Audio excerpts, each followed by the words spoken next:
talk to each other and who can advance their... I would like to invite you to join the certificate program in Traumatic Stress Studies from the Trauma Research Foundation. This program has been going on for about 20 years now and is the largest, most comprehensive postgraduate program in trauma studies. This is the stuff you did not learn in school. You learn it from very experienced clinicians and researchers. We have such prominent people as Stephen Porges, Ruth Lanius, and others talking about the development of the brain. That has a certain implications for good treatment. And this is very much a community that we're trying to build up of people who can talk to each other and who can advance their careers by becoming extremely knowledgeable about the treatment of post-traumatic stress disorder and other conditions. Hope you'll join us. I would like to invite you to join the certificate program in Traumatic Stress Studies from the Trauma Research Foundation. This program has been going on for about 20 years now and is the largest, most comprehensive postgraduate program in trauma studies. This is the stuff you did not learn in school. You learn it from very experienced clinicians and researchers. We have such prominent people as Stephen Porges, Ruth Lanius, and others talking about the development of the brain. That has a certain implications for good treatment. And this is very much a community that we're trying to build up of people who can talk to each other and who can advance their careers by becoming extremely knowledgeable about the treatment of post-traumatic stress disorder and other conditions. Hope you'll join us. I would like to invite you to join the certificate program in Traumatic Stress Studies from the Trauma Research Foundation. This program has been going on for about 20 years now and is the largest, most comprehensive postgraduate program in trauma studies. This is the stuff you did not learn in school. You learn it from very experienced clinicians and researchers. We have such prominent people as Stephen Porges, Ruth Lanius, and others talking about the development of the brain. That has a certain implications for good treatment.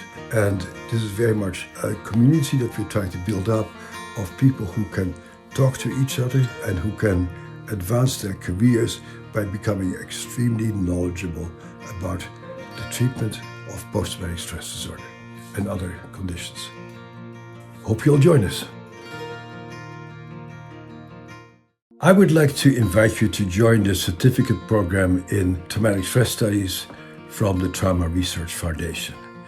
This program has been going on for about 20 years now and is the largest, most comprehensive postgraduate program in trauma studies.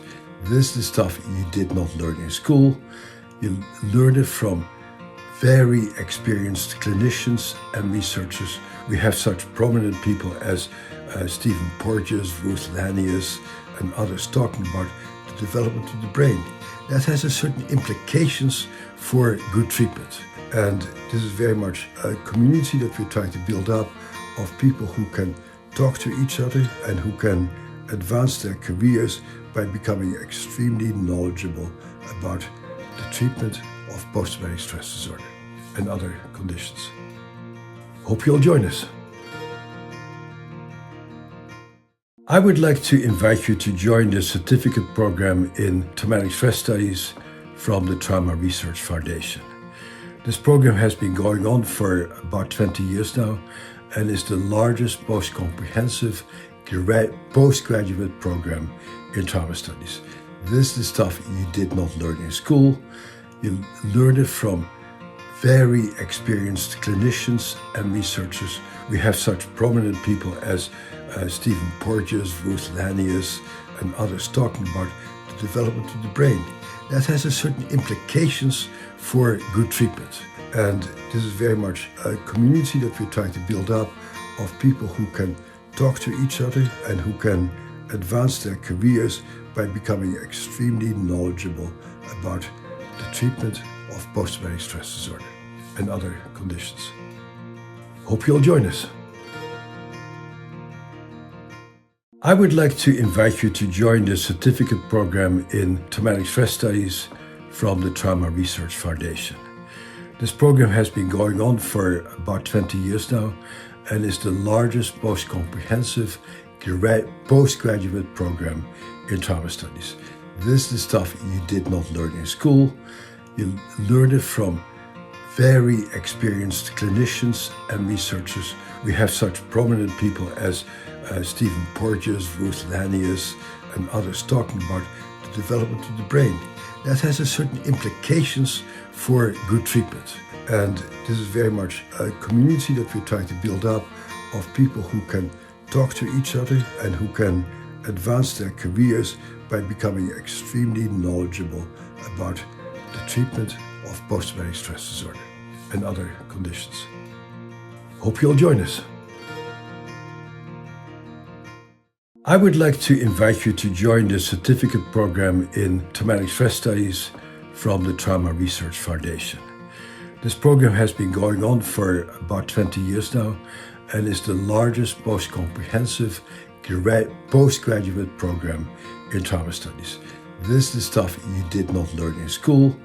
You learn it from very experienced clinicians and researchers. We have such prominent people as Stephen Porges, Ruth Lanius, and others talking about the development of the brain. That has a certain implications for good treatment. And this is very much a community that we're trying to build up of people who can talk to each other and who can advance their careers by becoming extremely knowledgeable about the treatment of post-traumatic stress disorder and other conditions. Hope you'll join us. I would like to invite you to join the certificate program in Traumatic Stress Studies from the Trauma Research Foundation. This program has been going on for about 20 years now and is the largest, most comprehensive postgraduate program in trauma studies. This is the stuff you did not learn in school. You learn it from very experienced clinicians and researchers. We have such prominent people as Stephen Porges, Ruth Lanius, and others talking about the development of the brain. That has a certain implications for good treatment. And this is very much a community that we're trying to build up of people who can talk to each other and who can advance their careers by becoming extremely knowledgeable about the treatment of post-traumatic stress disorder and other conditions. Hope you'll join us.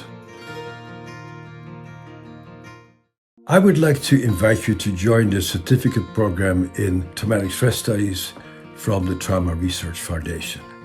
This program has been going on for about 20 years now and is the largest, most comprehensive postgraduate program in trauma studies. This is the stuff you did not learn in school. You learn it from very experienced clinicians and researchers. We have such prominent people as Stephen Porges, Ruth Lanius, and others talking about the development of the brain. That has a certain implications for good treatment. And this is very much a community that we're trying to build up of people who can talk to each other and who can advance their careers by becoming extremely knowledgeable about the treatment of post-traumatic stress disorder and other conditions. Hope you'll join us. I would like to invite you to join the certificate program in Traumatic Stress Studies from the Trauma Research Foundation. This program has been going on for about 20 years now and is the largest, most comprehensive postgraduate program in trauma studies. This is the stuff you did not learn in school. You learn it from very experienced clinicians and researchers. We have such prominent people as Stephen Porges, Ruth Lanius, and others talking about the development of the brain. That has a certain implications for good treatment. And this is very much a community that we're trying to build up of people who can talk to each other and who can advance their careers by becoming extremely knowledgeable about the treatment of post-traumatic stress disorder and other conditions. Hope you'll join us. I would like to invite you to join the certificate program in Traumatic Stress Studies from the Trauma Research Foundation. This program has been going on for about 20 years now and is the largest, most comprehensive postgraduate program in trauma studies. This is the stuff you did not learn in school. You learn it from very experienced clinicians and researchers. We have such prominent people as Stephen Porges, Ruth Lanius, and others talking about the development of the brain. That has a certain implications for good treatment. And this is very much a community that we're trying to build up of people who can talk to each other and who can advance their careers by becoming extremely knowledgeable about the treatment of post-traumatic stress disorder and other conditions. Hope you'll join us. I would like to invite you to join the certificate program in Traumatic Stress Studies from the Trauma Research Foundation. This program has been going on for about 20 years now and is the largest, most comprehensive postgraduate program in trauma studies. This is the stuff you did not learn in school. You learn it from very experienced clinicians and researchers. We have such prominent people as Stephen Porges, Ruth Lanius, and others talking about the development of the brain. That has a certain implications for good treatment. And this is very much a community that we're trying to build up of people who can talk to each other and who can advance their careers by becoming extremely knowledgeable about the treatment of post-traumatic stress disorder and other conditions. Hope you'll join us.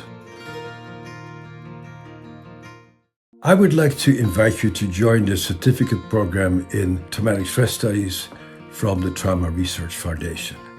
This program has been going on for about 20 years now and is the largest, most comprehensive postgraduate program in trauma studies. This is the stuff you did not learn in school.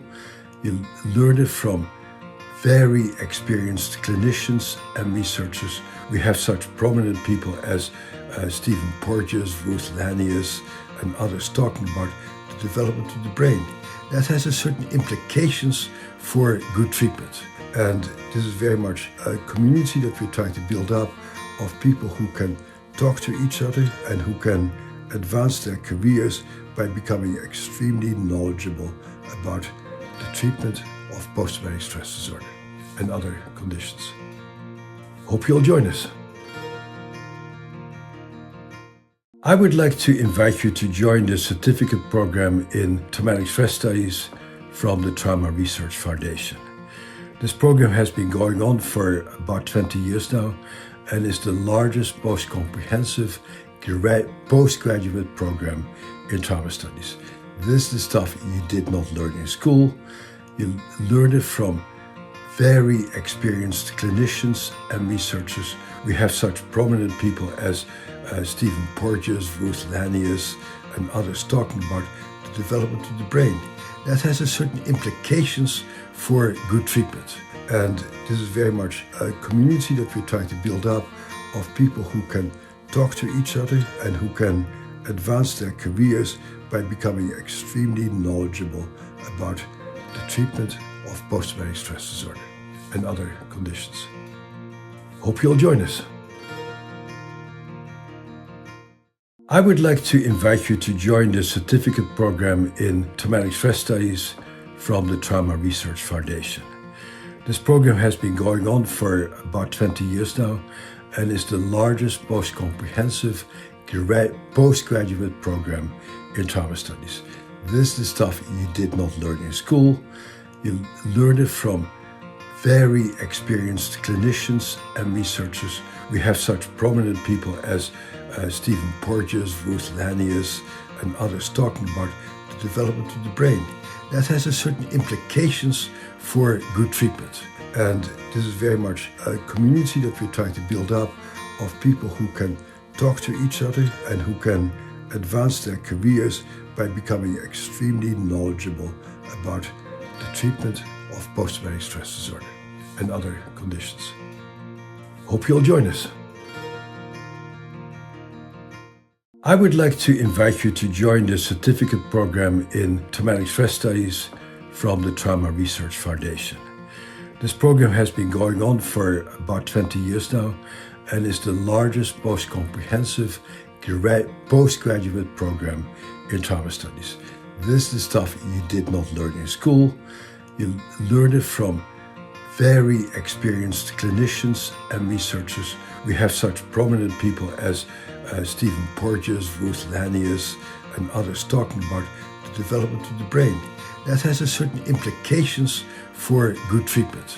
And this is very much a community that we're trying to build up of people who can talk to each other and who can advance their careers by becoming extremely knowledgeable about the treatment of post-traumatic stress disorder and other conditions.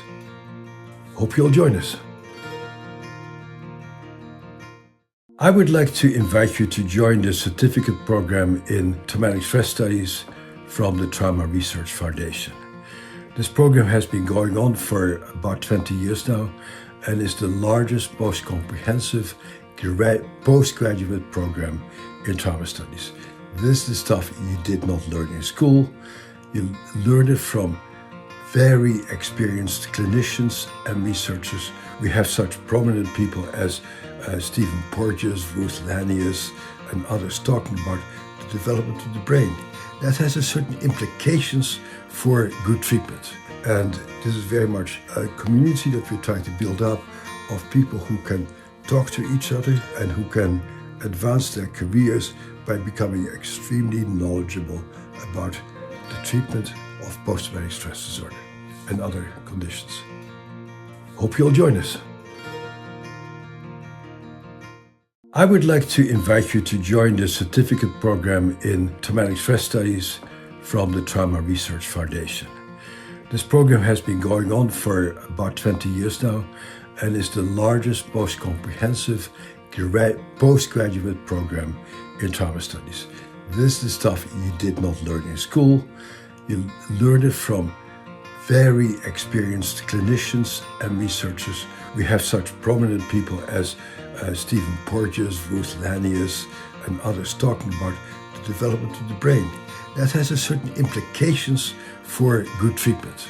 And this is very much a community that we're trying to build up of people who can talk to each other and who can advance their careers by becoming extremely knowledgeable about the treatment of post-traumatic stress disorder and other conditions. Hope you'll join us. I would like to invite you to join the certificate program in traumatic stress studies from the Trauma Research Foundation. This program has been going on for about 20 years now and is the largest, most comprehensive postgraduate program in trauma studies. This is the stuff you did not learn in school. You learn it from very experienced clinicians and researchers. We have such prominent people as Stephen Porges, Ruth Lanius, and others talking about the development of the brain. That has a certain implications for good treatment. And this is very much a community that we're trying to build up of people who can talk to each other and who can advance their careers by becoming extremely knowledgeable about the treatment of post-traumatic stress disorder and other conditions. Hope you'll join us. I would like to invite you to join the certificate program in traumatic stress studies from the Trauma Research Foundation. This program has been going on for about 20 years now and is the largest, most comprehensive postgraduate program in trauma studies. This is the stuff you did not learn in school. You learn it from very experienced clinicians and researchers. We have such prominent people as Stephen Porges, Ruth Lanius, and others talking about the development of the brain. That has a certain implications for good treatment. And this is very much a community that we're trying to build up of people who can talk to each other and who can advance their careers by becoming Greetings, everyone. I want to welcome each and every one of you to the third week of the TRF Book Club. We're so glad you're here. We're so excited to be taking this time together. I hope you have a great experience.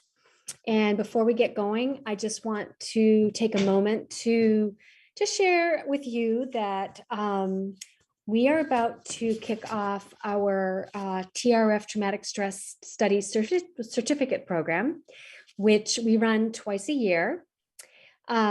This is a program that bridges advanced research on PTSD and developmental trauma with today's most optimal clinical methods, treatments, and modalities to improve outcomes and help clients heal. It's a comprehensive 7-month online program. And like I said, we do offer it twice a year, once in the winter and once in the summer. And our winter cohort is about to start on February 14th. The coursework is self-paced with the opportunity to have monthly Q&As with experienced senior supervisors to talk about learning points and clinical challenges. So I just wanted to let you know about that and welcome you to check out our website. And it's also in the chat. If anyone is interested in learning more about this program, we would love to have you participate.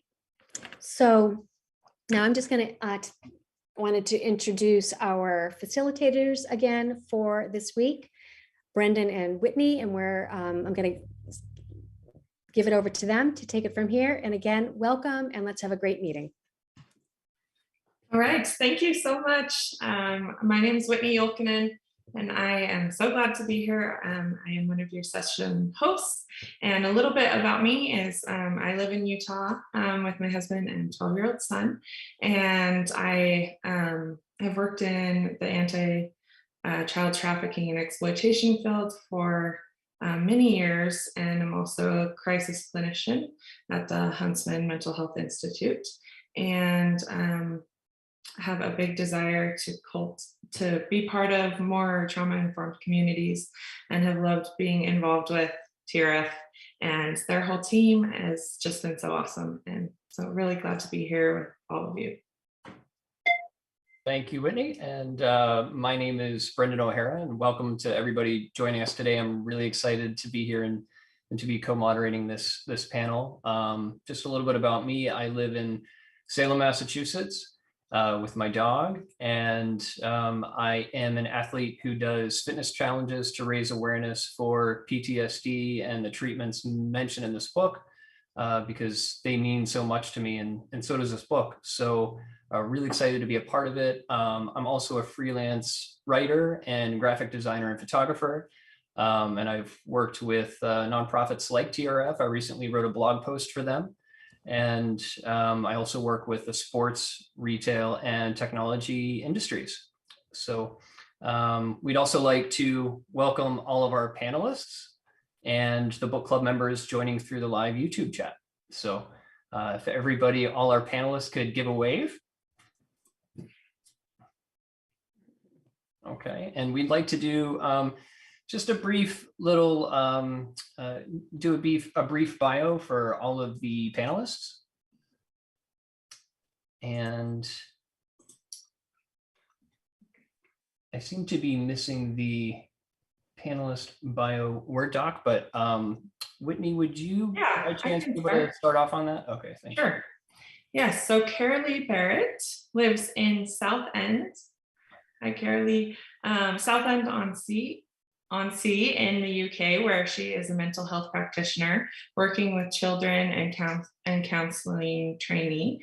Carolee's connection with the book is reading it as part of her own trauma healing pathway and understanding more about her body's reactions and how her photography is helping on her healing journey and how she can help others. So glad to have you.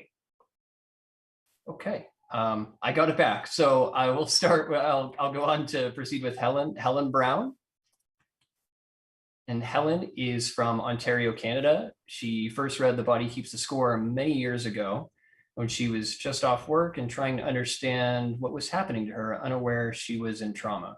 She has read the book so many times since, and thankfully each time she is able to absorb a little more.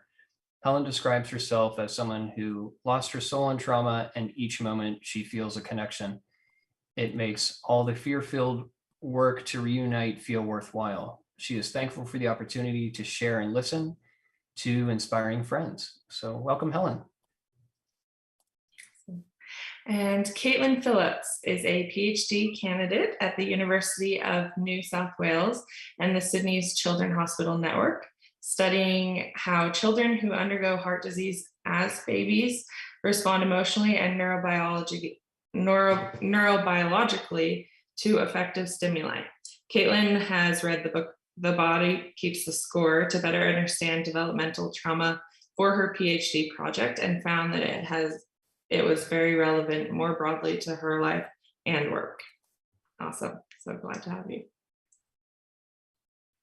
And Nance Kent. Nance lives in Minneapolis. Nance is gender non-binary queer, pronouns they and them, a retired early childhood teacher, a parent, and a lifelong social justice advocate. They love The Body Keeps the Score as a critical tool for somatic healing and much needed connection. So thank you, Nance. Happy to have you.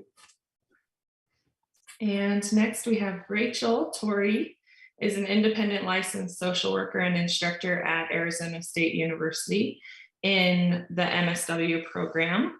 She considers herself to be an eclectic and creative individual and spends most of her free time learning, creating, and sitting still.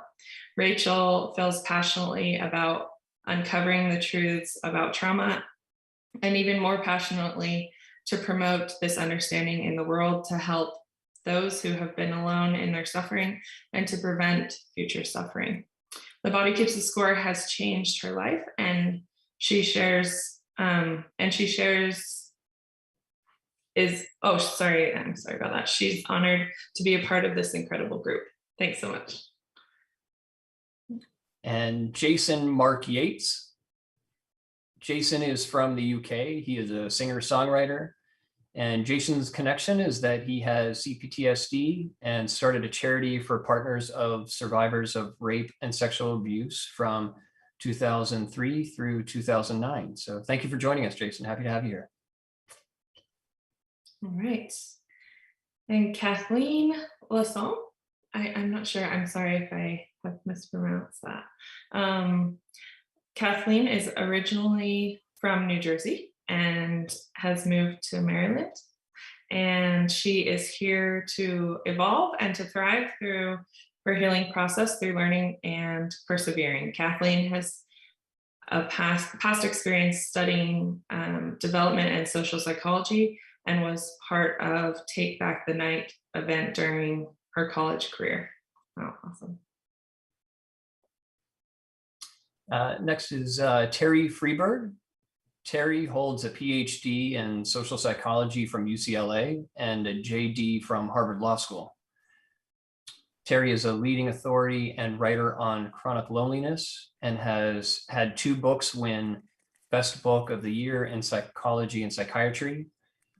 And the names of those books are 4 Seasons of Loneliness from 2016 and Surrounded by Others and Yet So Alone in 2020. He is general counsel and on the board of directors for TRF. So thank you for joining us, Terry. Mary Simmerling is joining from Quebec, Canada. Mary is a philosopher, artist, and writer. She feels that The Body Keeps the Score has been transformational in understanding the impact of trauma on individuals and communities, the significant limitations of the currently accepted and codified mainstream medical diagnostic criteria and treatment modalities, as well as being an incredible source of hope and optimism that there is the potential for healing from trauma. Thanks so much for being here, Mary. It's been awesome. And Janye McConaughey, I'm sorry if I didn't pronounce your name correctly, is a PhD, is a retired teacher and educator who is currently serving as president of the board for the Attachment and Trauma Network. She entered therapy at the age of 61 to heal from the effects of developmental trauma and frequently speaks on this topic and has authored 3 books to bring trauma-informed hope for healing, with a 4th that addresses the effects on spiritually coming out in August. So thank you, Janye, for joining us. Awesome. And Dr. Capri Cruz, psychotherapist, author, speaker, and alumni of the foster care system with a high ACE score, 20 years prior military, and now focuses on medi-hypno-visioning, a combo of meditation, hypnosis, and visioning. Very cool. Where she teaches her clients how to emotionally heal themselves and create a life they love. Awesome. So glad to have you. And Frederick Mann. Frederick lives in Massachusetts and works for UMass Medical School, focusing on trauma-informed and responsive organizations.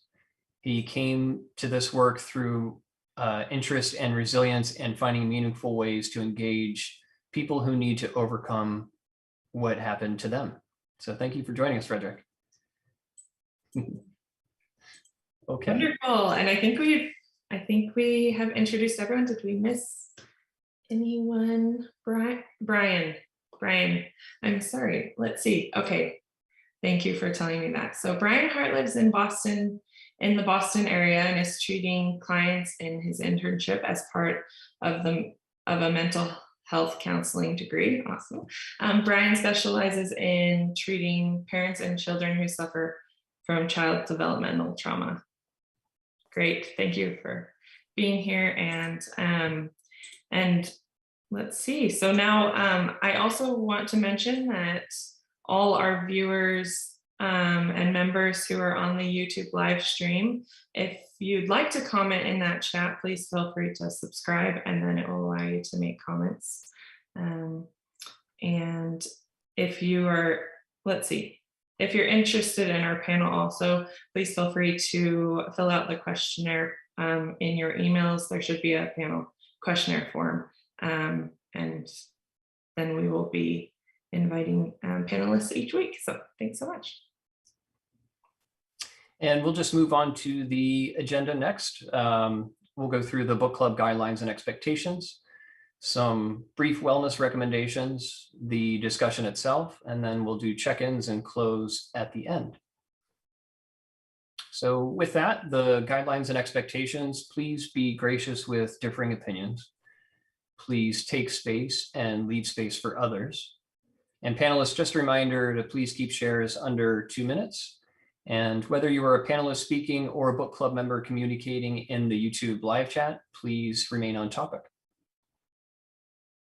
And the schedule, the TRF book club schedule will be offering 4 books to read per year. Each book will consist of 4 to 6 weekly virtual discussion groups, with the final week being a discussion with the book's author. And this week, we are discussing part 3 in The Body Keeps the Score, The Minds of Children, which are chapters 7 through 10. Okay, and we just want to go over a few wellness recommendations. Just want to warn you that there might be some triggering content, and some of these topics are difficult. Please feel free to take a pause if needed and take care of yourself.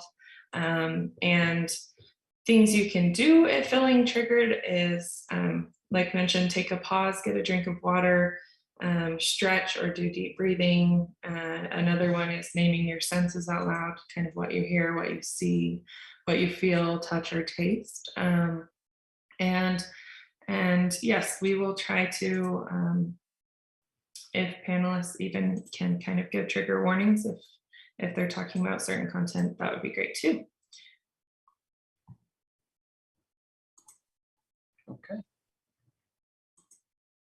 All right. Okay. So question 1 for our panelists is discuss the ways in which attachment influences us from the moment we are born into this world. So again, I'll read that just one more time. Discuss the ways in which attachment influences us from the moment we are born into this world. And let's see. Jason Yates, please. Yeah, I think we've all resonated with this section of the book. being a really important section. I know I did.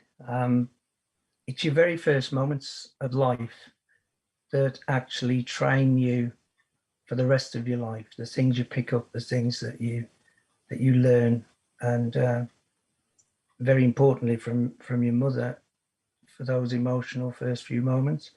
This has always been of interest to me because my mother had schizophrenia, and she rejected me at birth.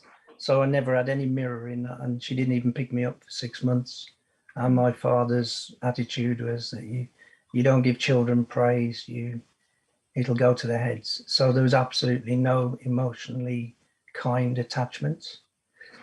Now that affected my development. I ran away from school a lot, not just in the infants, but in the juniors, and a whole year in secondary school. It affected the way I connected with people, and all of this is what is in The Body Keeps the Score. How I connected with people, and even now, if I'm in a room full of people and I just don't feel right, then I'll just leave, which often leaves you very isolated, very alone. Similar to that book that you mentioned, one of the panelists wrote about being alone. It feels very much that way.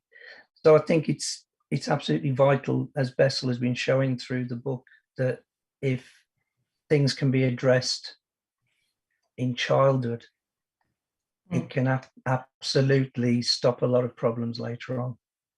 Yeah, I agree with the isolation that comes from not having that attunement. And I love when Bessel is talking in chapter 9, I believe, at the end, about how it does create like this kind of inner code for you, depending on your attachment experience, and then how you can, I found it very helpful that you can actually learn to reattune to others. And he talked a bit, I know in section 5, he'll talk more, but about kind of reattuning through different practices with people, like passing a ball or doing joint activities that can kind of connect your nervous system with others. That was really interesting. Thank you for sharing that. Carolee Barrett. Hi. So I think very similar to what Jason's just said. My mother also went through trauma from one of the people that I did, and she never really was able to offer me much when I was younger. I think because I was quite similar to her and I was going through something similar, so there was not much mirroring, being attuned to all of that. And I think there was always the kind of, I never really had a feeling of safety, and I know I went into fight flight quite easily all the way through. And I think, I think the biggest bit that I resonated with was reading about dissociation, coming from that, and kind of coming from the not having been mirrored as a child, and kind of having that, and lack of self-regulation as well. And what you just said about passing the ball, in my last lot of therapy, I had narrative exposure therapy, and part of keeping me able to regulate was my therapist throwing a ball. And I feel like the attachment that we formed was the biggest part of that therapy. And I think that's what's kind of got rid of the fight flight. So it's really awesome. Thank you so much for sharing that. Thank you. Okay, Janine. Yes, when I thought about this question, I remembered I majored in child development when I was in college. That was a long time ago.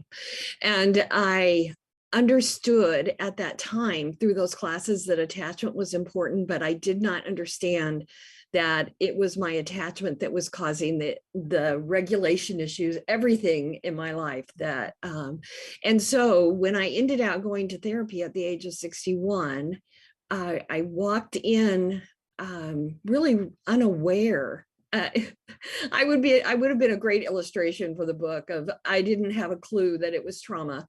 And so when I did that, I realized that yes, I had had extensive trauma as a young child, sexual abuse that began at the age of 3. But actually, it was the attachment, the lack of attachment from birth, that was underlying that, and led to me searching for my needs to be met, because my mother was unable to meet them, and I was so vulnerable, and the predators, of course, knew that. So I can't even emphasize how excited I am 40 plus years later that that my understanding as a young college student was on track, and that we're seeing what we can do. And of course, with my work with the Attachment and Trauma Network now as board president, and our conference is coming up very soon. And we were excited to have Bessel van der Kolk speak at our conference last year. And when I got a hold of the book, I realized that attachment and the trauma interwoven together are really what caused the problems in my own life. So I am eternally grateful for this book. I think that's a good point too, that through those attachments disruptions and trauma, oftentimes we do feel very isolated, and we start this inner dialogue of not feeling enough, or that we're too much for people. And just this book was very validating, that it was just these things happen, and you have this disruption here, and that you're enough, and you're not too much, you're enough, and that it just wasn't your fault. And there's so much shame that comes with this whole thing, and so dispelling that shame and learning to attune to others has been really helpful, I think. Do we have another, or do we have time for another comment? Yeah, I think we have time for one more. Yeah. Terry, I'd love to hear your thoughts. Sure. Hi, Terry Freibird here. I've been, I work on loneliness, but very much from the same perspective that Bessel and you folks work on trauma. They're very related. And on this particular question, what attachment does to a young child, we now know a lot about the bioelectricity of neuronal formation in the mind. Bessel talks about this in the book. So a young child who's being soothed and held and loved by their parent is actually creating neural pathways that are going to set up his brain in a certain way. It's sort of like you buy your Mac computer and you take it home. You're going to set it up one way if you're a physicist, maybe a different way if you're a poet, right? The potential's there in the electronics of the machine, and that's what we have in our limbic system that he writes about so clearly. So it's just so critically interesting to understand that a well-nurtured and soothed child actually has a different bioelectronics available to them through life than does, we heard a wonderful report from Jason earlier about his family setting where it was quite the opposite, right? He was just untouched, unsoothed, unappreciated, unrewarded. And that set him up to be a different kind of person in life. And he's obviously taken unto himself the role of rebuilding the neurology, the actual bioelectronics of his limbic system, so that he could be a different person as an adult than he was as a helpless child. Yeah, thank you so much. Let's see, Teresa, could we hear from some of the comments on our YouTube Live? Sure, really good comments coming in, commenting on the attachment or lack thereof that occurs before birth from Jacqueline, and Erica M sharing, it influences us from before the time we were born, meaning in utero. Children who are born from unwanted pregnancies grow up to be adults with significant trauma. There's quite a bit of literature supporting the idea of attachment starting prior to birth. Back to you two. Thank you. Okay, so moving on to question number 2. How was having an identified, caring, loving adult a protective factor for the children in the control group of Fish, Murray, and van der Kolk's study?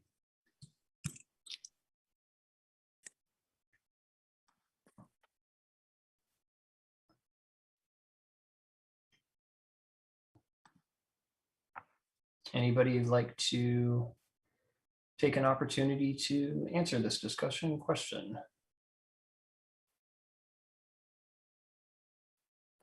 If not, oh, Caitlin, you have your hand raised. If you could unmute, Caitlin. Thank you. So this was the study about the children were shown different photos of different sort of ambiguous scenarios, and it was shown that even if you were in a neighborhood that might have been exposed to violence, if you had a loving, caring adult there, it was a protective factor. And I think this is a great finding. In some ways, it's really affirming and great. It can show that parents, if they are able to give that environment to children, even if they are exposed to certain types of violence or dysfunction, they're still able to sort of develop these attachment relationships and not have the same impact on them. But I think it also shows how it can be challenging for parents who maybe are experiencing their own difficulties. So if they have their own mental health difficulties or trauma or anything like that, if they're working a lot and they're not able to be around their children as much as they would like to, I think it makes it challenging to be able to support their children as much as they would want to. So I think it just sort of highlights some of the limitations with, even if we try to address some of these factors, it's a broader sort of change that needs to happen in order to support children. Thanks, Caitlin. Yeah, the book did a really, really fascinating job about highlighting the how critical those early attachment bonds are between parents and their children. We have quite a few hands raised on this one. Brian, you have your hand raised. Yeah, thank you. I think a lot of people think about attachment as being only to the mother, but there can be many, a child, an infant can attach to several people, including a father or grandparents. So as long as some of those attachment caregivers are healthier than maybe some, it's going to be very helpful for a child, because a child has that innate biological need to attach because they are seeking food. And when a caregiver leaves the room, they think that that person's gone forever in like the first year, but then they start to recognize that they're not gone forever, that they will come back, and that bond will start to actually wire their brains, much as the doctor had shared earlier on those. There's a saying about the brain, which by age 2 is 85% of full size, but it's not yet wired. So when you have those loving attachment type of wiring, that those neuro circuits firing, what fires gets wired and will help that child throughout their lives. And the last comment is on how a child, they actually will seduce the caregivers by, when they smile and laugh back at you, that's their way of communicating what you're doing is good, and they're seeking that attachment themselves. Thank you. Thanks, Brian. Yeah, that attunement and the use of those mirror neurons is critical in the development, and that was evident. They did a good job highlighting that in this section of the book. Frederick, you have your hand raised. Yes, I wanted to say, I don't want to echo a lot of the comments, but one of the things I thought was so really fascinating was the power of imagination and how imagination is impacted when trauma influences, and just how with the narrative that the kids shared and how their imagination had been corrupted, the kids who had been traumatized, and just the vividness and how they described those pictures. and then then also the parallel, the innocence of the kids who had a loving adult. I thought that was just so fascinating, just the difference in imagination. And I also wanted to echo what Brian said, is a caring person can come alongside a child or adult and really unblock that. And I just thought what made this book so fascinating for me is that it creates a counter narrative to the pessimistic narrative of we are doomed, or this is our fate based on the event that happened or the events that happened, versus this book creates a counter narrative, explains how we experience some things, but it also provides a great sense of hope, and that there are possibilities, that you're not stuck, you're not forever broken. You might grow out of it, you can grow out of it, and you can be stronger because of it. Absolutely. Totally agree with that, Frederick. I've experienced that myself, and, this book gave me a tremendous amount of hope, and it was just wonderful to hear Bessel talk about in the book, the resilience of the human brain, and through neuroplasticity and through these methods, and combating trauma that way, and how effective it can be. So thank you, Frederick. Kathleen, I see you have your hand raised. Hello. Oh, okay, sorry. Okay. So from what I've perceived from the study is that, from my experience and everything, you only can learn so much from the caregivers. You don't get to choose your home. You don't get to choose the caregivers. So from the references, I relate so much to the abused children, because there's this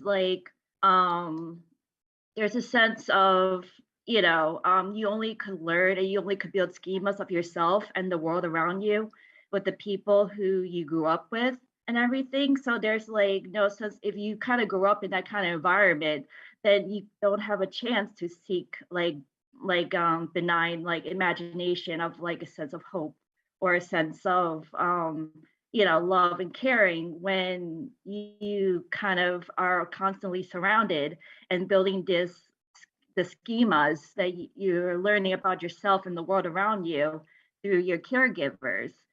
So it gives me what irradiates me about this is about how it referenced that, while the control group sees images and could come up with imaginations and situations, they see the same image as a trigger. Yeah, absolutely. It's this particular study, it really highlighted how early interaction can color the lens through which we experience the world for the rest of our lives. Yeah. And for better or for worse. And and for those who experience trauma, it can be for the worst. But like Frederick mentioned earlier, there is hope, and this book really highlights that. So that's the fantastic thing about it. We'll take one more response, and thank you, Kathleen. We'll take one more response, and then we'll tune in and see what's going on in the live YouTube chat. Coppery, you have your hand raised. Still on mute, Coppery. There you go. Thanks.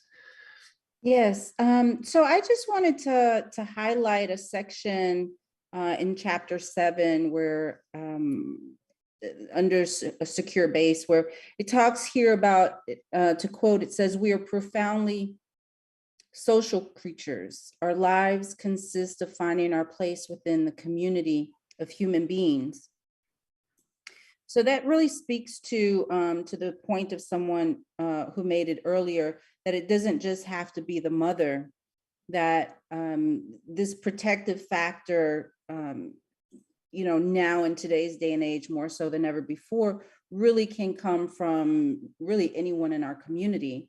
But additionally, the things that we're exposed to as children from our mothers, which is the closeness, the skin to skin contact, and the soothing, and the sense of safety really comes from the mother. And I think that's why the mother is often highlighted. There are experiences a child will have with the mother by virtue of her being the mother that dramatically increase the probability that a child will feel safe and secure as they grow older. And that protective factor then leads into the child's ability to feel safe enough to have a curiosity about life, to discover what they're good at. They may take more risks at drawing or painting or building something, or a child that doesn't have that protective factor relationship with a caretaker, specifically the mother, may never feel safe enough and courageous enough and bold enough to really bloom into their full identity of who they could become. Thank you. Right, that's an excellent point. Thanks, Capri. Now let's tune into the YouTube live chat, and Teresa, could you give us an update on the YouTube live chat? See what's going on there with this question. Happy to. Some really sweet comments coming in. Really appreciate the community being there for each other. Saying not forever broken. Some recommendation of trying positive self-talk to work on changing negative thoughts. Another one mentioning that as long as the body has a pulse, there's hope for recovery. And some conversation between Nigar, Shelley, and Edward, just on commenting how sometimes other family members can be the protective adult that can help mitigate some of the harm, and that there has been research showing that attachment can happen later in life and therefore make a huge difference. And a great comment from Holio, sharing that you can be the caring and loving adult to yourself, and that they realize that no one is going to save them, so they save themselves, and that it's corny, but the song The Greatest Love by Whitney Houston is profoundly true. Back to you. Thanks, Teresa. Yeah, I really like that comment about safety coming from somebody else, like an older sibling or a coach or some sort of mentor outside of the parents who might be not able to provide that. And that safety is absolutely crucial in the development of the child. So thank you, Teresa. And we'll move on to question number 3. Okay, so question 3 is, think about behaviors you have witnessed in loved ones or people you have worked with. Are there ways in which you can see how their inner maps of the world may have impacted their past behaviors? Are there ways in which you can now see how their inner maps of the world may have impacted their past behaviors? Okay. Yes, so let's see. Jason, love to hear your thoughts. Yeah, it's all connected with the book, because reading the book was like reading my life in many ways, I think. When I was 19, I got married, and the night before I got married, my wife-to-be told me that she broke down and told me that she'd been raped by her father from the age of 5 to the age of 16. So she was an incest survivor. And I said, that's okay. You know, we love each other, we'll be fine. I was 19. And we didn't actually have a physical relationship for 22 years, which is why I set up the helpline to help people try and deal with it. It actually, the effect it had on me, because of my beginning in life, not being connected physically, and then not being connected physically for 22 years. It felt like I was just being dismantled brick by brick. And it got to the point where I was so wrapped up with how she felt that if she'd have stuck a knife in me, I would have actually been more worried about how she felt about it than actually what it would have done to me. So she left me on Millennium Day when the fireworks were all around And I looked out the window, saw the fireworks, looked back and saw the ring on the mantle. And it wasn't until 3 years after that I found out why she left, because to me, I couldn't have done any more to help. And she said to me, which are still the most beautiful words I've ever heard, to be honest, she said, the best thing I ever did was marry you. And the second best thing I ever did was let you go. Because she couldn't bear to see what the marriage was doing to me. So the reason I've mentioned this is because this is how complicated lives can be, and how two train wrecks can actually come together trying to get on the rails and somehow make a life together and still have a great deal of compassion and love for one another. But it's just too much to deal with. And there was none of the information we've got in Bessel's book that I could have found back then, because we're talking quite a while ago. So this book, you can see why it impacts on a lot of people, because it affects a lot of people's lives very, very profoundly. And the information in there does give you hope. Wow. Yeah. Thank you so much for sharing that, and how you've taken that and are bringing hope to others with the work you do is really incredible. And I think offering that hope for people who can't see because of their experience, that hope, I think is incredibly impactful. Capri, Cruz, do you have thoughts on that? Similarly, yes. I have a family member, and so growing up in foster care, it's my sibling. Oftentimes it happens. Our siblings, we get separated from our siblings in foster care. And now that I'm 50, my sibling and I are closer, right? We went many years without speaking. We were estranged for no apparent reason other than life took us in separate directions. But now that we are crossing paths again, which I often like to think about people in life as just kind of, we're all on our own individual path. And sometimes that helps to understand why people aren't in our lives, right? Like they come in and they go their own separate way because everybody's on their own individual path. But when we reconvened in reference to this question, what I realized is he and I, we can't spend more than like 5 minutes together. we're just our trauma histories and the paths we took in life. I spent 20 years in the military, and he's an entrepreneur. So I don't know if you can get that much more different than the other person. Similar trauma histories, but totally different paths in life. But how we each individually interpreted our trauma history, I became a therapist and he didn't. And so that has completely impacted, as the question states, how their inner map of the world have impacted their past behaviors and even current behaviors. So all we know is our own frame of reference.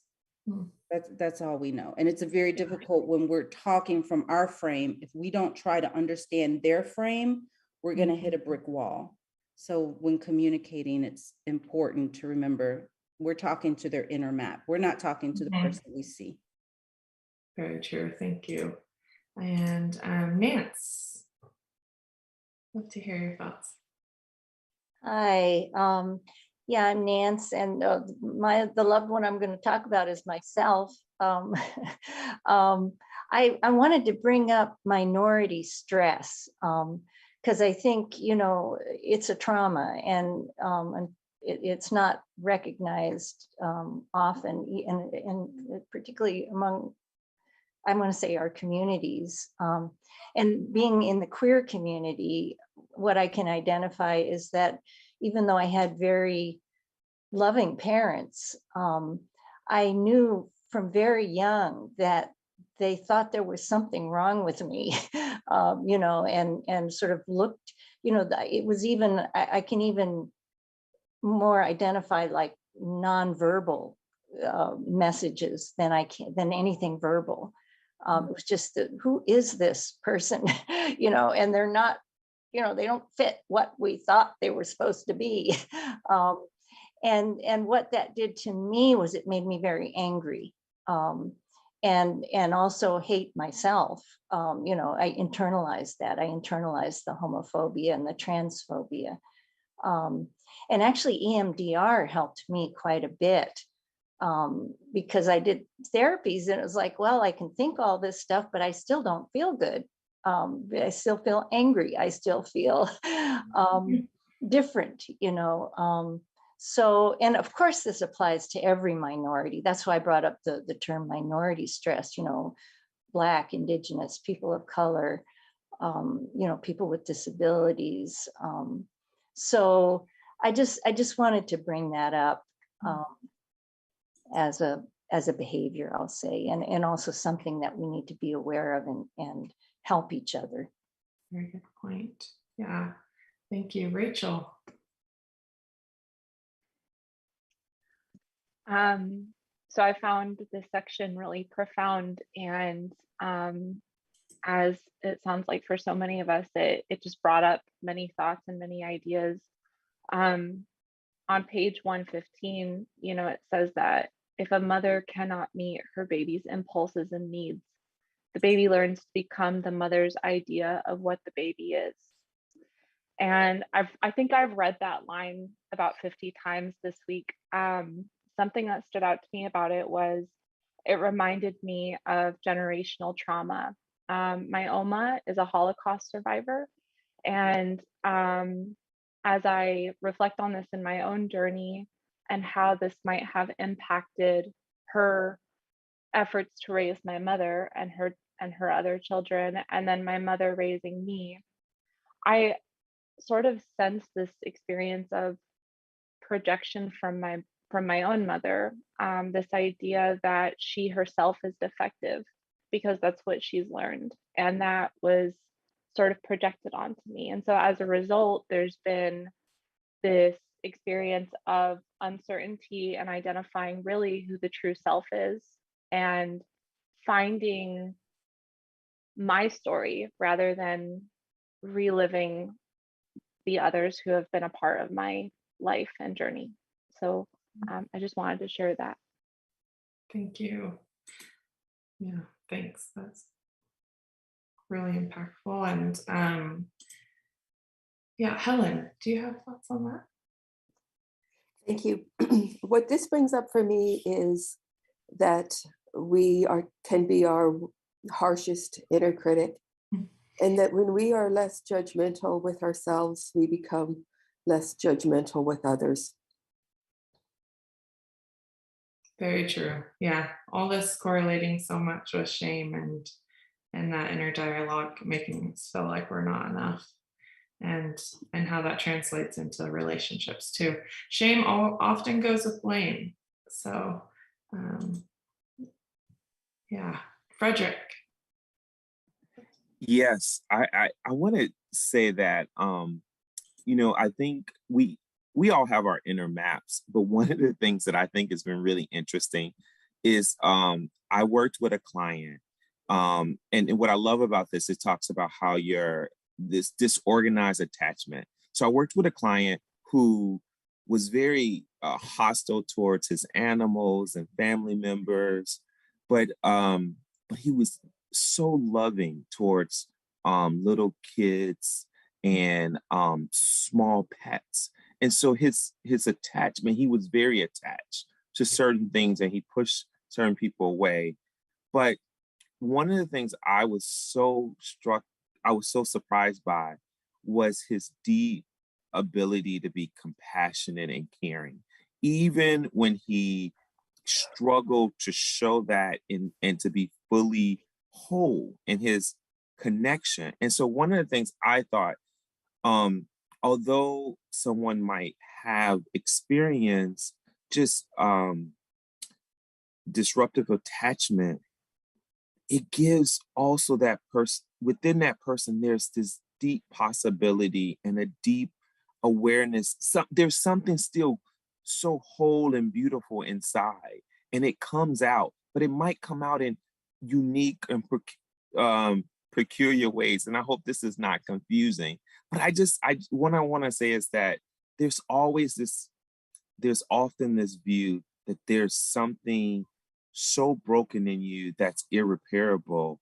And what I've been finding, that even with the broken pieces, there's something just so beautiful still within. So someone's inner map might be disorganized, might be slightly shaded, but it still has some unique strengths and so unique possibilities, and it comes out. And I think it takes us time and it takes persistence to continue to see the unique possibilities of that unique map. I think that's really critical for us to see, because my last point, it's like someone looking at you and thinking that you're ugly versus someone looking at you and believing and feeling that you're beautiful. Right, and seeing you and understanding you. So someone with like you mentioned, that child who had those experiences could probably relate in a way and have empathy for other kids in such a beautiful way that others who hadn't had those experiences couldn't. And like I just think of what Jason shared and how he and his spouse were able to have such beautiful empathy for each other because of some of their lived experiences, and have so much compassion for each other's situation in spite of it having challenges too. But yeah, thanks. Janine. So I am so involved in listening to everyone and being so absorbed that I'm like, oh no, when she calls on me, I'm going to be like totally forget what I'm going to say. But I thought of the quote, which I read several times also on page 158. They cannot help but define themselves as defective and worthless. They come by their self-loathing, self-defectiveness, and worthlessness, honestly. And I have so many that I know who it isn't something you can just change in your brain. It is at that very, very, very deep emotional part that which my answer was EMDR. So like several others that have mentioned EMDR, it was life-changing for me because I was able to change those deep internal emotions about myself, but the worthlessness, and then I wanted to talk with Frederick about hope and the fact that you're never too old to heal. And my walking into therapy at the age of 61 and being where I am now and enjoying my life in a way that I could never have done that before. I just want to give hope to people and say it's hard work, but it's so worth it. But I think that and I work with the topic of spirituality, and sometimes there are traditions in spirituality that tell people they're worthless. And that is what I want to counteract, because that only feeds on that inner narrative that people have, because we are not worthless. And but that's so hard when it gets attached to some type of spirituality that says that. So I've seen this affect so many of my friends and loved ones, and I'm so excited to just be able to speak to that and say there's hope for healing. That's wonderful. Thank you so much. Teresa, do we have time for some comments from the YouTube live chat? Sure. Well, lots of people giving Jason some really positive feedback around his share, saying that they felt very moved and feel the power of the work by the sensitive sharing and the profound example just given. That was shared by Greg. And then just wanted to point out some really vulnerable shares with people in their own stories. So Edward shared that the trauma of their mother losing her dad at 12, he believes made her unable to confront his father's abuse, as she feared losing him, so the abuse continued until he did something. And a share from Lisa, saying that her ex-spouse was abusive too, very covert, and did not realize until he left that he used her past against her as she worked with therapy. And one more share from Mimi. Great points regarding a child who never learns to feel safe enough to blossom into their best self. She strongly identifies with this as her mother wasn't her safe spot. Back to you. Thank you. Okay. Moving on to question number 4. What are the advantages and disadvantages of diagnostic labels? And I'll repeat that one more time. What are the advantages and disadvantages of diagnostic labels? Carrie Lee, let's start with you. Hi. I think there are some advantages of having a diagnosis, I guess because you can get treatment and help. But if you have the wrong diagnosis, so for example, I know there's a question a bit later about often people can get told that they've got depression, anxiety, rather than it being seen as either a trauma or attachment issue, then they may not get the right help. They may only get help for the kind of surface issue of anxiety. And also, so it can be quite damaging, but also if you have a label, sometimes people might understand you as well. So it can be, it kind of cuts both ways. So in some cases, like if you can go to an employer and say, I have complex PTSD, they may understand it. However, I have worked in the mental health field for a while, and I have worked for employers even in that field that don't understand it and kind of, you know, have really pushed against me working there because they just didn't get it.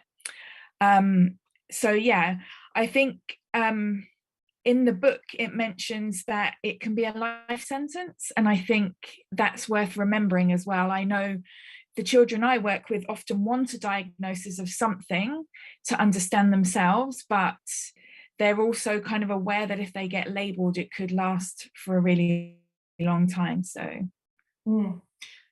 that's a good point, because finite labeling can sometimes feel really limiting.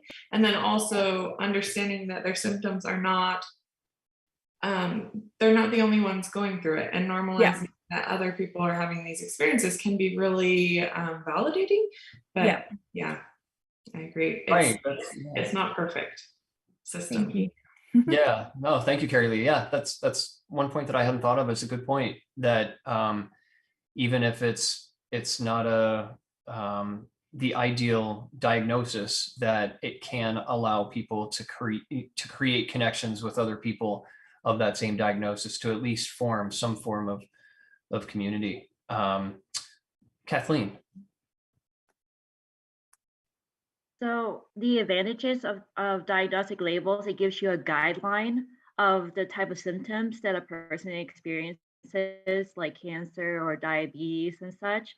It gets really touchy when it comes to mental health diagnosis, and especially it gets discerning when there's so many labels that you're experiencing, and it becomes your own self, identity. So there's a little balance between, finding a path that's good for your treatment versus not identifying with all the diagnosis that may not be what you're experiencing, what the story you have gone through, as part of your healing process.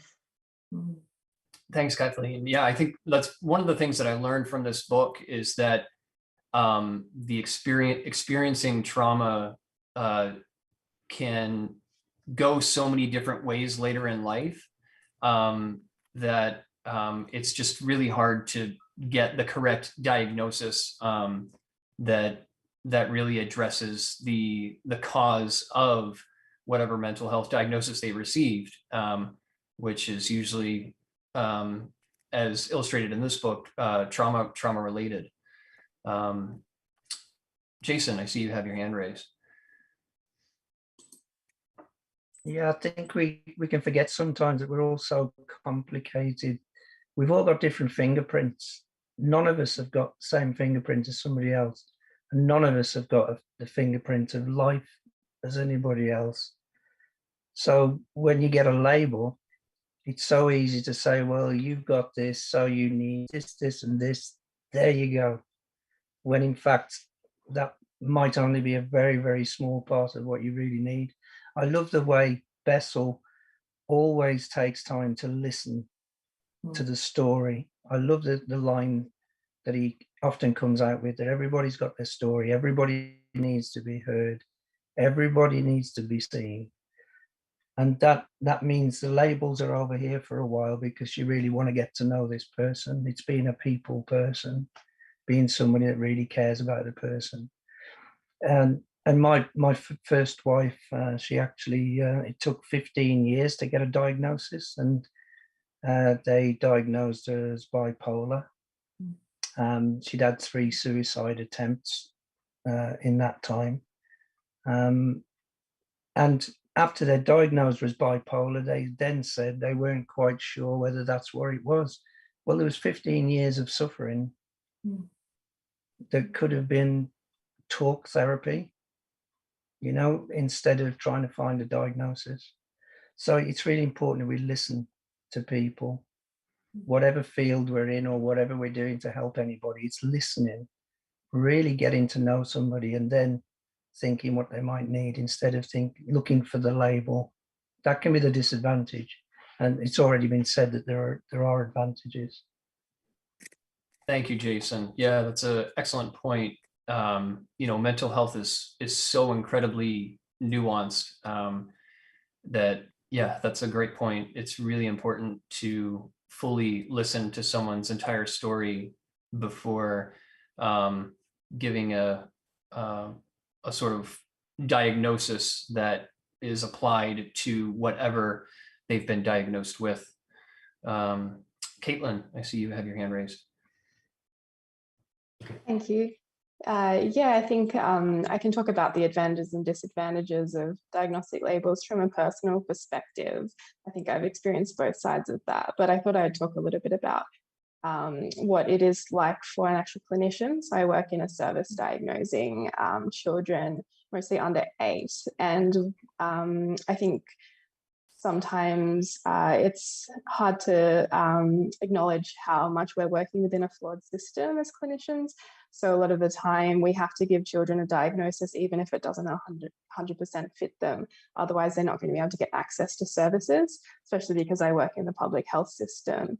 So we do have children who come through who you think, well, there is more going on here that we can't address. And because I work in just a diagnostic capacity, we don't actually have any follow-through care after that.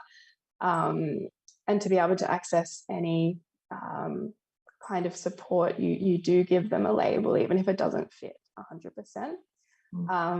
And I think that can be really challenging, especially for things like oppositional defiant disorder, which is a diagnosis that I don't particularly like to use. But I think when you're trying to get a child support at school for behaviours that are perhaps challenging, and making sure that they're not just suspended from school over and over again, you have to use that because you know that that's going to get them some more inclusion support in the classroom. And I always try to emphasise in my reports that this isn't a label that should follow a child through their life, and it should be reassessed in a period of years, but there is actually not that much I can do about that at a certain point. And so, yeah, even though I want to be able to acknowledge the impact of trauma on a lot of the children that we see, it's just really, really difficult to actually do that. Yeah. I have a quick thought on that, Brendan. Sure. Yeah, so I have experienced that too. And a lot of times clinicians have to diagnose. I've worked at agencies where you have to diagnose the first visit. And for me, it's really important to talk about that with people I'm working with and letting them know, like, this is kind of, a flawed system and we need to do this so that we can give you access to services, but it's not a final label. And just kind of talking through that and doing some education on that can help, I think, a little bit. But anyway, yeah, it's definitely not a perfect system for sure. Thanks, Whitney. Yeah, I think one thing that the book does a really nice job of highlighting is is that sometimes when diagnosing with these labels, we're diagnosing the actual behavior, the manifestation of the behavior, and trying to, or the thought pattern, and trying to address that, which doesn't allow us access to what could be causing that, the underlying issue, which could be causing that, which in this book a lot of the times is trauma. And I think that, for example, like with myself, I had received a diagnosis of anxiety and moderate depression, but when I was giving a treatment plan of CBT and an SSRI, but when those things didn't work effectively to alleviate all of my symptoms, I lost hope, because I felt like I was given a diagnosis and that was it, full stop. And if they gave me a treatment that was supposed to work for this, but it's not working, what do I do now?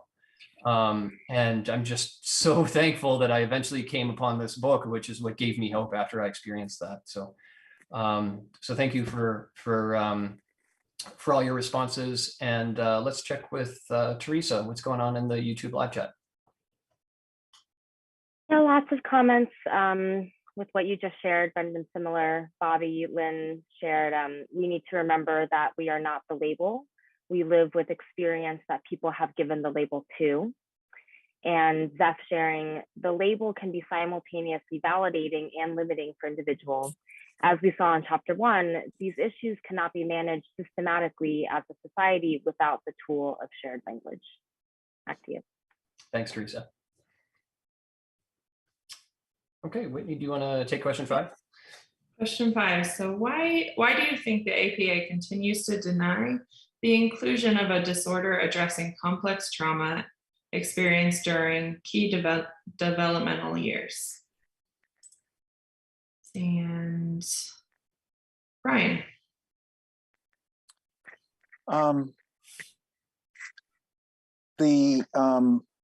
The DSM, and here's, the DSM-5 came out in 2013, and there's going to be a new edition, a revised edition coming out, but only minor adjustments. I think it's unfortunately very much influenced by the pharmaceutical industry. There's a political aspect of the DSM, and it is amazing to me that Bessel and his many colleagues have done extensive research, have not yet had it exceed PTSD or DID accepted. And it's quite perplexing, but if you think back historically, it wasn't until the 1980 version that PTSD was added. And prior to that, the many wars that we had, it was called shell shock. So I think it will catch up at some point. I don't know all the reasons on why it hasn't yet, but hopefully it will, because I think it'll help a lot of people for the reasons that we just shared about the value of a diagnosis. It not only helps to reflect what people need and the services they need, but it also starts to fund research. Once it's recognized in the DSM, research can get funded more easily by the National Institute of Mental Health and other funding bureaus. Thank you. Yeah, thank you. Let's see. Nance? Hi, yeah, I just wonder, reading the book, I'm not a psychologist, I'm a teacher, but it was just kind of blew my mind how Bessel would talk about, going into these clinical settings and hearing all these diagnoses and saying, noticing that the psychologists were never asking, what was underneath it, And there's a quote here on 166 where he says, despite the fact that we know the origin of many of the problems that the DSM identifies, its diagnoses, in quotes, describe surface phenomenon that completely ignore the underlying causes. And I can only think, obviously denial and disassociation affect the whole world now. I mean, we're and so the poor medical community and the poor psychological community is in denial.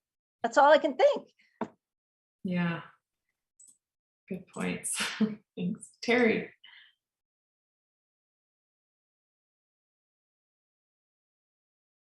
Oh, you're on mute. I'm sorry. Sorry, I was muted. I just wrote an article, just went over it with Bessel 3 nights ago, make sure he was happy with it, on him and this phenomenon that the question asks of people not acceding to what seems to be perfectly adequate data that says this diagnosis, several of these diagnoses ought to be included.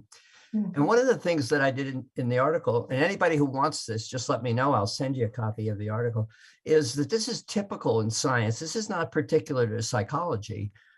Galileo and Copernicus trying to get across the fact that, the earth goes around the sun, not vice versa. They wouldn't accept that for years. The Catholic Church fought that forever, just like they fought Bessel with respect to the issues that he raises in the book with the Boston priest sexual abuse. They fought. Galileo spent the last 15 years of his life under arrest at home. He couldn't talk about Copernicus' heliocentric revolution. And the great physicist Max Planck, so he's a great physicist on the level of sort of Einstein, who said, even in the world of physics, where you'd think there'd be more objective data that no one could deny once innovators bring it out in the open, forget it. That's not the way it works at all. They struggle to get their new ideas across too. Max Planck, I have a quote in the article where he says, you'll never convince the opponents to your new approach that they ought to calm down and think about what you're saying. What you really do is just wait for them to die off. And the younger scientists in the field, they'll go with you. They'll see the new approach. So one thing to do is to put this in perspective. It's always hard to get across new and innovative ideas, no matter how important they are and no matter how strongly the evidence argues for them. Very, very good point. Thanks. Yeah, that would be great to have access to that article too. And let's see. I think we have time for Teresa, comments from the YouTube Live. Sorry. Oh, Whitney, can I just chime in one sec? Yes. Terry, would you mind, would you be able to share the link to that article in the Zoom chat? And then, and then we can share it in the YouTube. Right. It's not yet published. I'll figure out if somebody can write to TRF that they want a copy, then I'll send it electronically. Is that possible? Sure. Thanks, Terry. Appreciate it. Great. Comments from the stream. A lot of agreements just around the pharmaceutical industry. Sherry saying, yes, the research can be directed to where the money is. Positive pet behaviors that the pharmaceutical industry and the insurance industry control too much of our healthcare system. And Erica M. sharing, working on trauma is addressing the root cause of the many labels the DSM-5 offers. Change as this approach is imminent and necessary. Back to you. Thank you. Great shares. Okay. And we'll move on to question number 6. What elements, if any, can protect people from developmental trauma, and what can lead to specific symptoms? I'll repeat that one more time. What elements, if any, can protect people from developmental trauma, and what can lead to specific symptoms?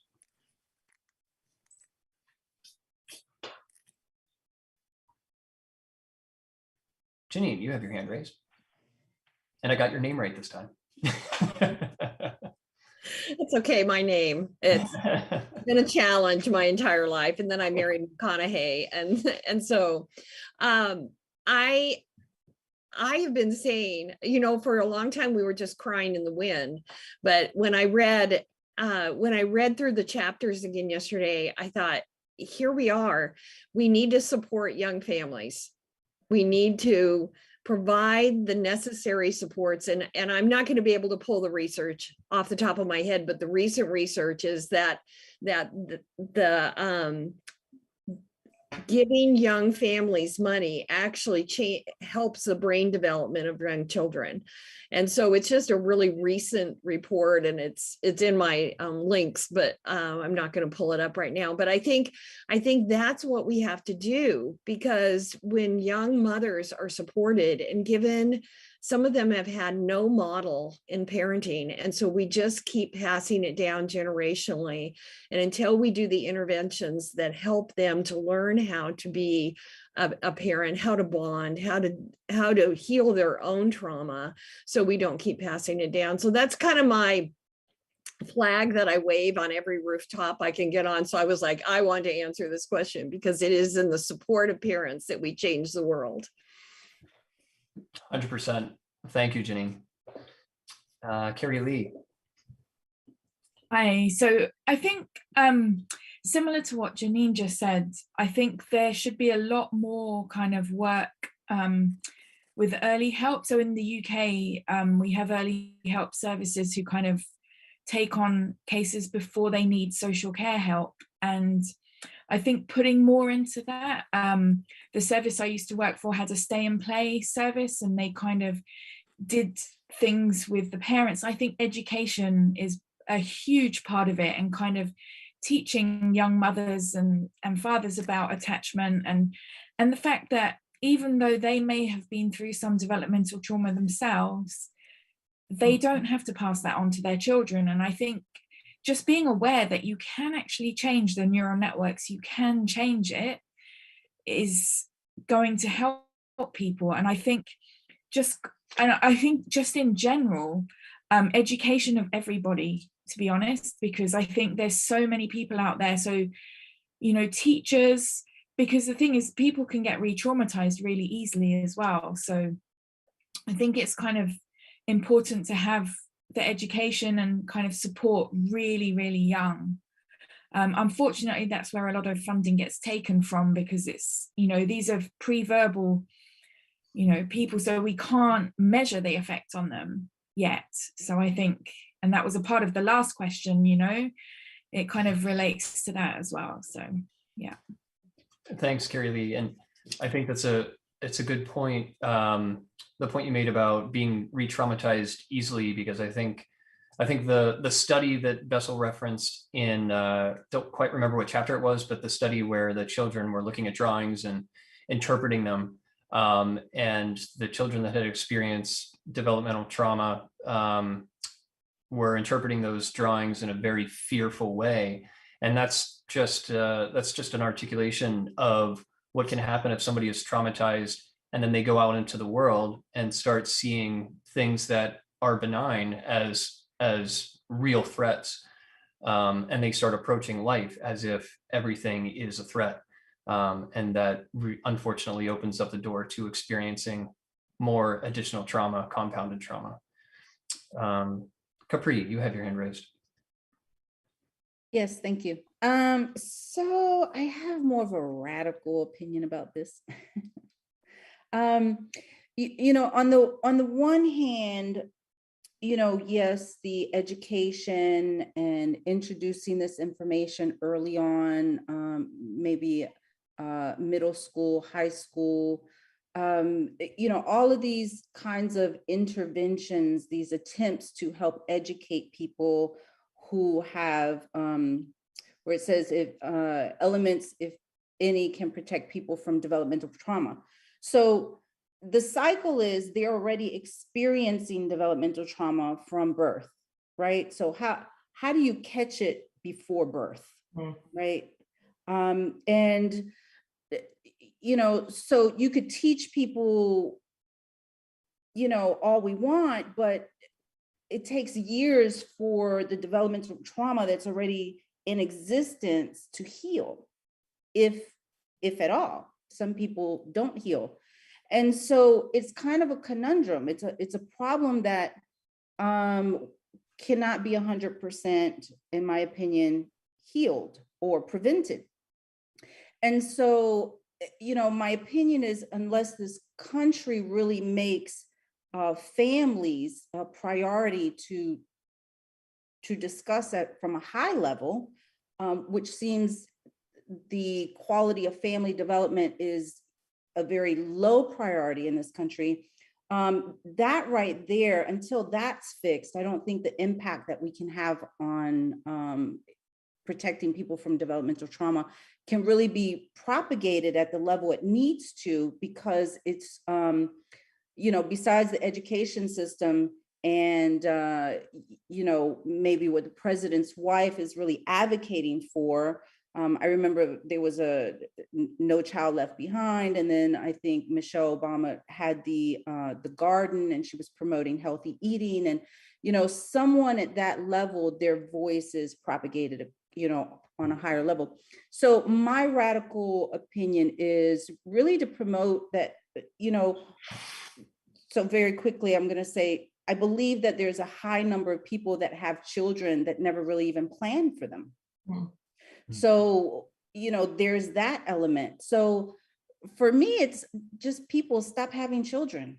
Like, let's promote that for a minute, that there's 8 billion people in the world, and it's okay if you decide not to have children.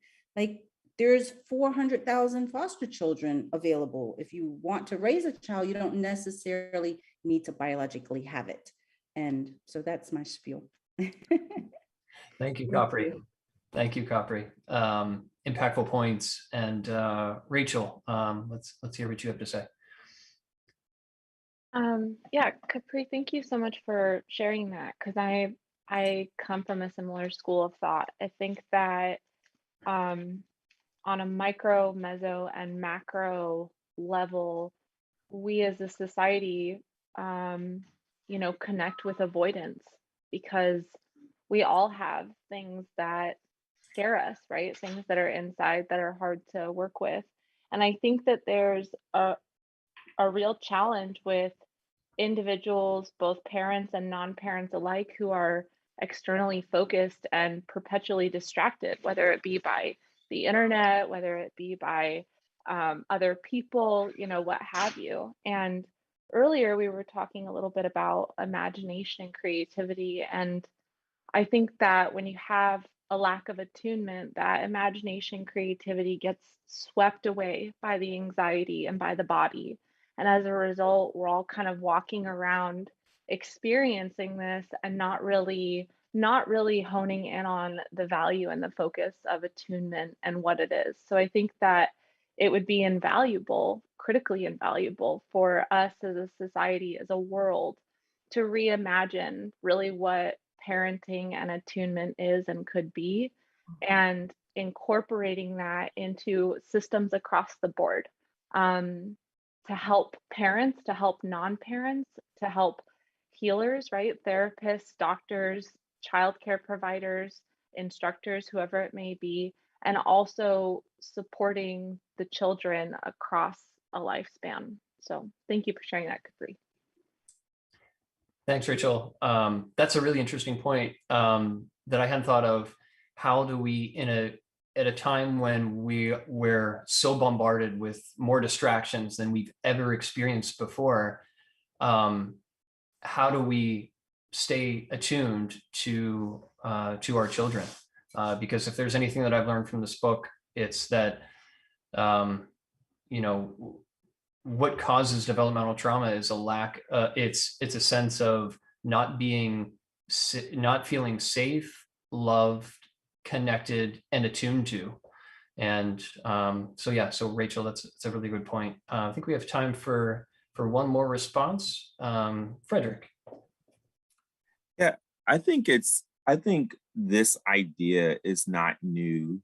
I think if we look at various parts of the world, people have been thinking about how to take care of families and no matter how they're defined, and children in meaningful ways.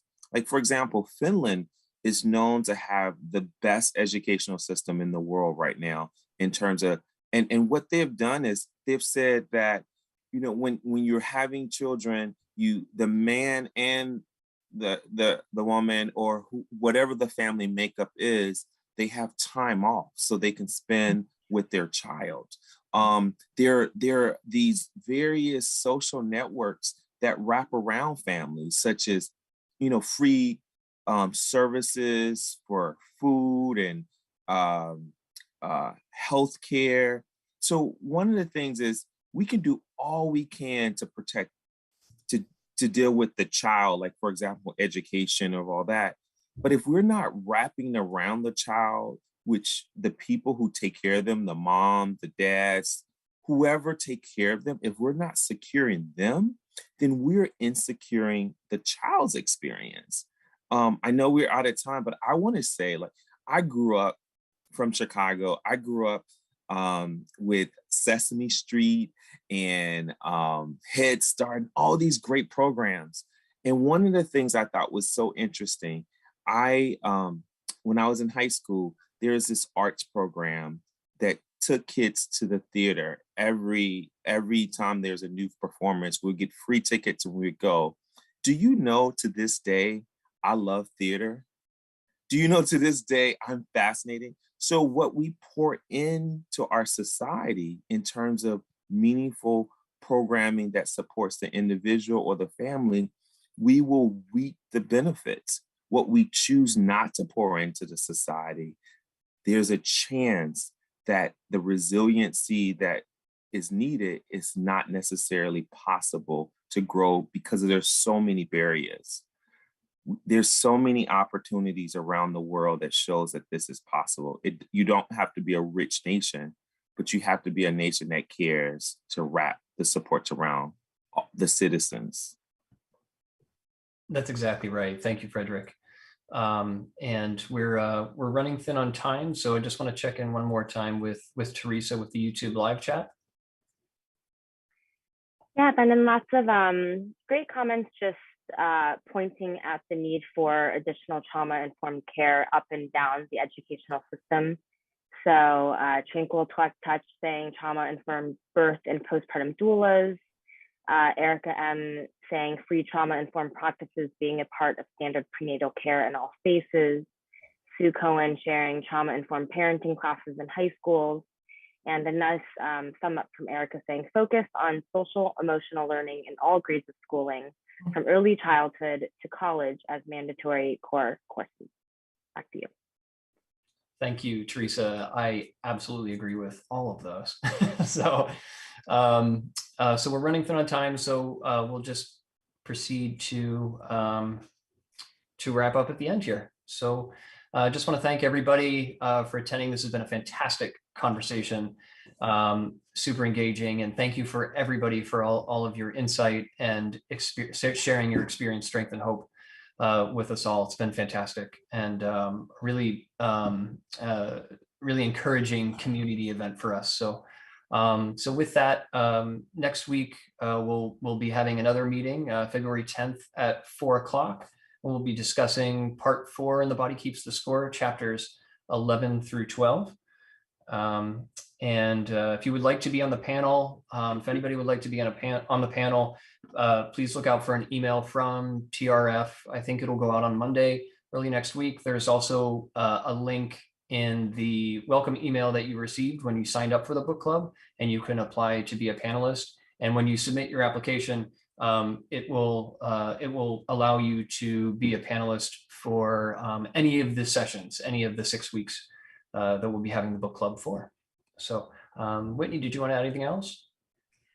Oh, thank you so much. There's so many thoughts that I have, but just short on time. But I love what everyone has shared about interconnection and systems and how we all are connected and how we can offer hope and we can offer, we can cultivate skills of empathy and listening to seek understanding.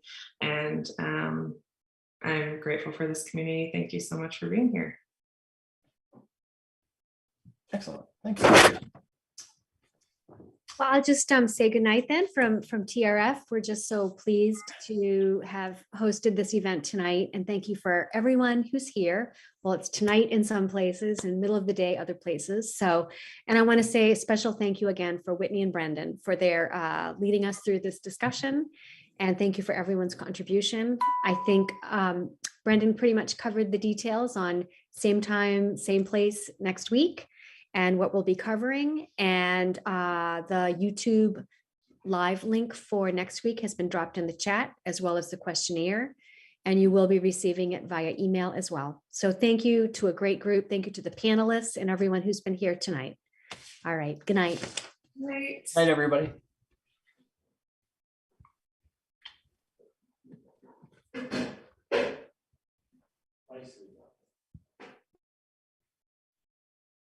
All right, we are.